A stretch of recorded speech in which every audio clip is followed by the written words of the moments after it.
Hi, I'm Laura Hamden, and my colleague Jessica Rogan and I are your daily hosts of the Gateway newsletter. We meet with the editors in the STLPR newsroom every weekday to bring you the top local stories of the day in a quick and easy 6-minute read by 6 a.m. In an age of overwhelm, it's a refreshing, thoughtful take on the news day, if we do say so ourselves. Fine-tune your daily news habit with the Gateway newsletter. Subscribe at stlpr.org/gateway.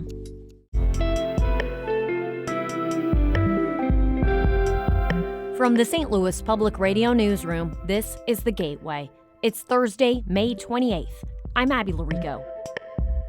For immigrants in the United States looking to stay in the country legally, asylum is often their last hope, but the odds are against them. It is clearer now than it has ever been before that the administration is doing everything it can to make asylum completely inaccessible to the majority of the world. A story of the obstacles facing asylum seekers in a Missouri immigration court, coming up after this news on The Gateway. The death of a St. Louis man in ICE custody has sparked criticism from the president of Colombia. President Gustavo Petro is calling for a formal diplomatic protest against the United States after Brian Garzón Rayo's death by suicide in a Phelps County jail last year. In a social media post yesterday, Petro alleges Garzón Rayo was denied a chance to call his mother before taking his own life.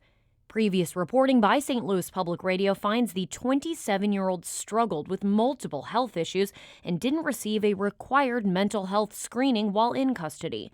The renewed attention in the case comes as members of Congress are also raising concerns about conditions inside Missouri facilities housing ICE detainees. Petro says the U.S. government should, quote, reflect on how their immigration policy is killing Americans and Latin Americans. A panel discussion in downtown St. Louis yesterday, hosted by a regional economic growth group, took aim at data center critics. As STLPR's Kayvon Mansouri reports, the group brushed off many concerns about data centers as made up. Civic, business, and organized labor leaders attended and spoke on a panel about the possible benefits of data centers hosted by Greater St. Louis, Inc. Panel members touted the economic possibilities for the region through data center development while calling concerns over their energy and water use, privacy concerns, and more myths. Greater St. Louis managing partner Ron Kitchens gave opening remarks. It gets easy to get lost in fact and fiction of water usage issues and boogeyman of electricity rates. It's easy to get lost in all the rhetoric. The panel comes amid growing criticism and public pushback against data centers in St. Louis and nearby areas like Festus. This spring, Festus voters ousted half of their city council members over a data center project. I'm Kayvon Mansouri, St. Louis Public Radio. The St. Louis Board of Police Commissioners has voted to approve a Drone as First Responder program. That means St. Louis Police will soon place 6 drones at docking stations across the city. Major Joe Marisi says the drones will only fly when a call for service comes in and will not be used for surveillance or to patrol neighborhoods. It can assess the situation on the ground prior to the officer getting there, whether there's a large crowd, whether there is a person that has been injured. We can call for an ambulance earlier than we could until the officers have gotten there. The St. Louis Police Foundation will fund the first year of the program and spend nearly $600,000 to buy the drones and a new radar system. Mayor Kara Spencer is a member of the Board of Police Commissioners. She criticized the police department for calling a last-minute meeting to authorize the project. This 24-hour notice, I think, is just really bad practice as far as issues of this importance are concerned. The department also promised to draft regulations and hold community meetings before the project begins. They anticipate the first drones will begin operating in the next 3 to 4 months. The school board for the Special School District of St. Louis County has voted to freeze teacher and staff salaries. As STLPR's Hiba Ahmed reports, the decision comes as the district navigates major financial headwinds. The district is facing an estimated $83 million deficit for the upcoming school year. The Missouri legislature's failure to fully fund the education formula and a property tax freeze for seniors in the county left major holes in the district's budget. Teachers and staff packed the school board meeting on Tuesday to protest the district's decision. Here's special education teacher Denise Hill. Every day, we're asked to do more with less. We always adapt. We sacrifice time with our families. We purchase classroom supplies and treats with our own money. We support students academically, emotionally, and socially. Teachers said they worry this will drive away qualified staff during an ongoing teacher shortage. I'm Hiba Ahmed, St. Louis Public Radio.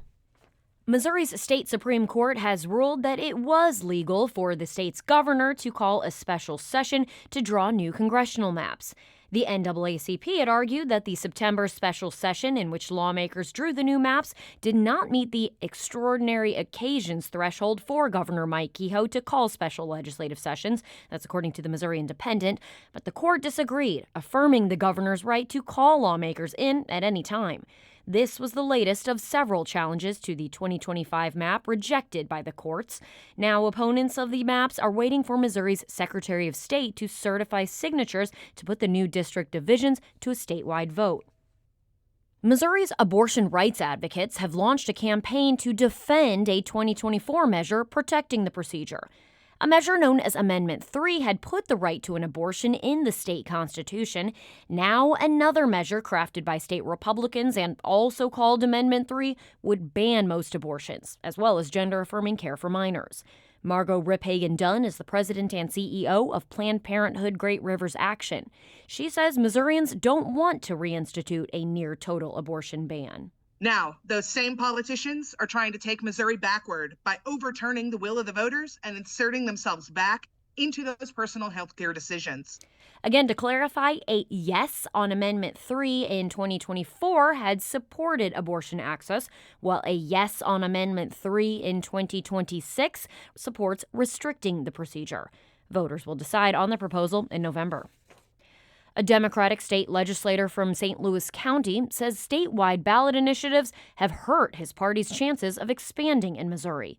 St. Louis Public Radio's Jason Rosenbaum reports on why Representative Ian Mackey believes these ballot items give voters a disincentive to support Democrats.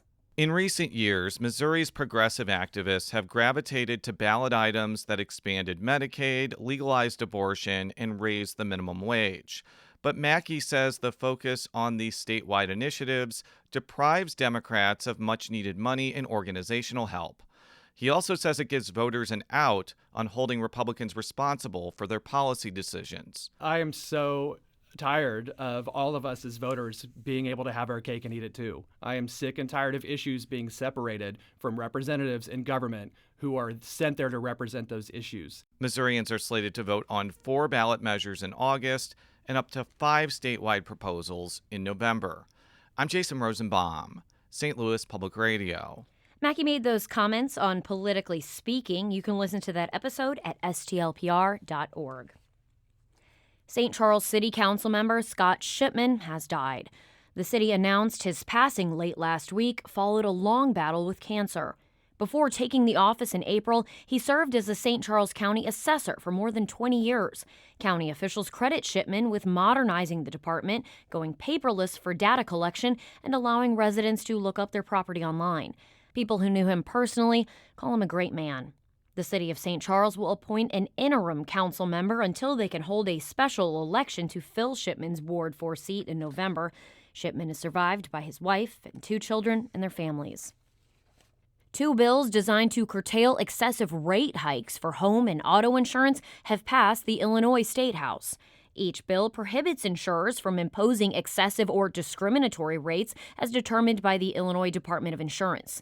Advance notice for renewal premiums over 10% are also required.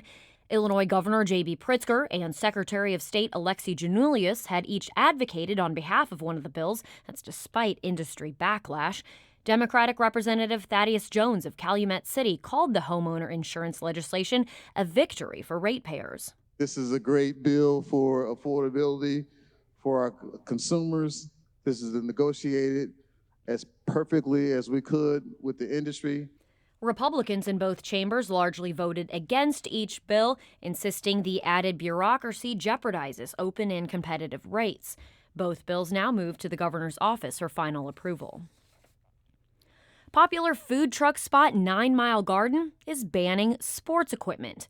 Managers of the Afton venue made that announcement on social media yesterday morning. They say people were getting injured, drinks were getting spilled, and vendor property was getting damaged. Reactions have been mixed on social media. Some applauded the change, saying parents need to better supervise their children. Others lamented losing a place where they can relax while watching their kids play. Management says they've been working to make the venue into a sustainable business by drawing people to the spot with free entertainment. They say safety issues have grown as more people visit. 9 Mile Garden will also open its new indoor venue this weekend.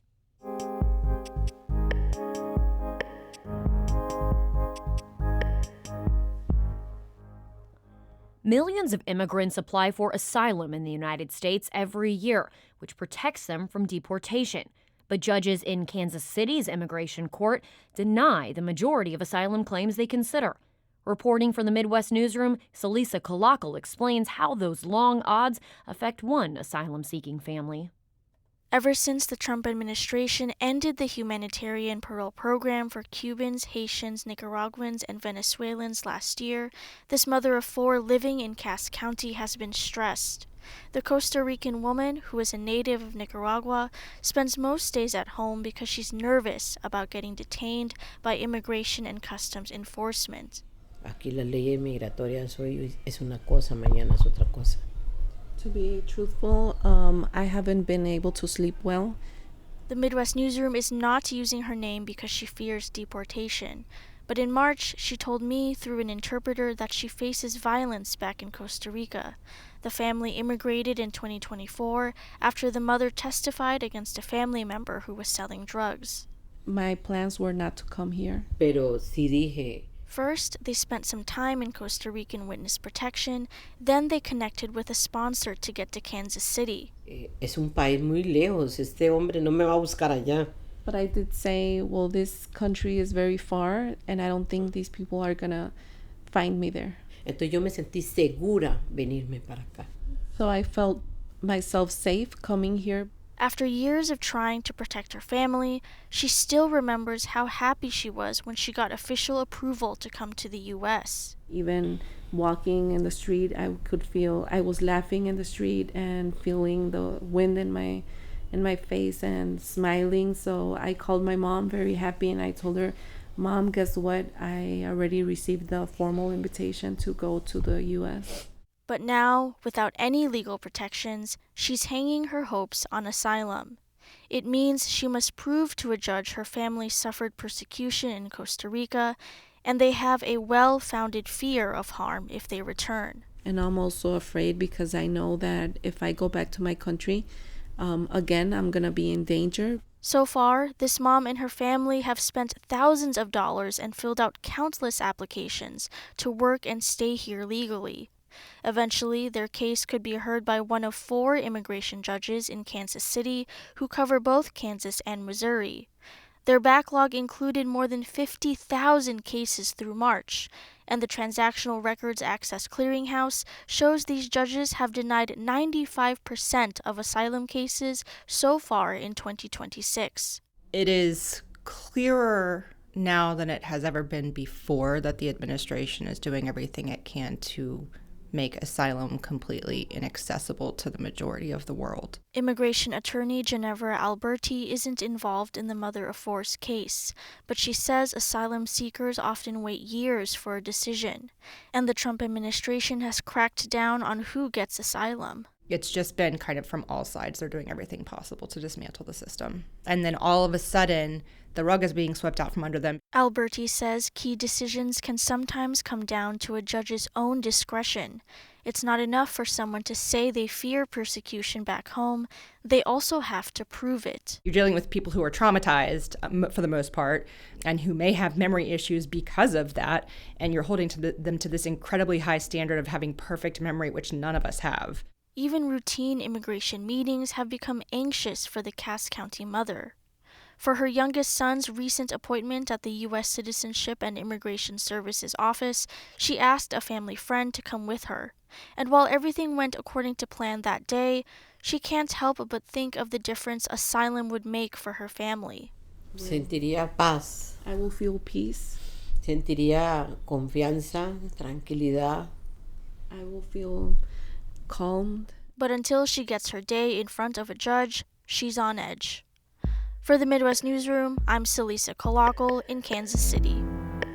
The Midwest Newsroom is a collaboration including NPR and member stations in Iowa, Kansas, Nebraska, and Missouri, and is a member of the Trust Project. The Gateway is a production of St. Louis Public Radio, a listener-supported service of the University of Missouri St. Louis. Music by Ryan McNeely of Adult Fur. I'm Abby Larico, and from the St. Louis Public Radio Newsroom, thanks for listening to The Gateway.